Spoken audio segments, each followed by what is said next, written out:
নমস্কার বন্ধুরা, আজকে আমি নীলিমা কুকিং শো থেকে আমি একটা নতুন রেসিপি বানাতে চলেছি। এই যে আমি কুমড়ো কেটে রেডি করেছি।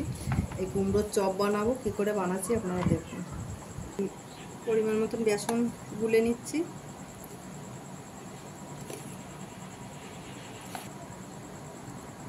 দু চামচ কর্নফ্লাওয়ার দিয়ে দিলাম।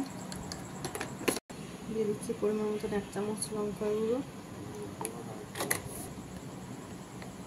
দিয়ে দিলাম হলুদ গুঁড়ো। দিয়ে দিলাম অল্প করে নুন। আস্তে আস্তে এটাকে দিয়ে দিচ্ছি। দিয়ে আমি গুলে নিচ্ছি পরিমাণ মতন।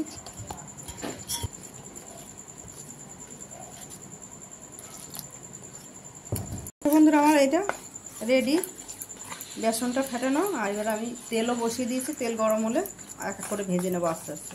তেল গরম, আমি দিয়ে দিচ্ছি একটা একটা করে।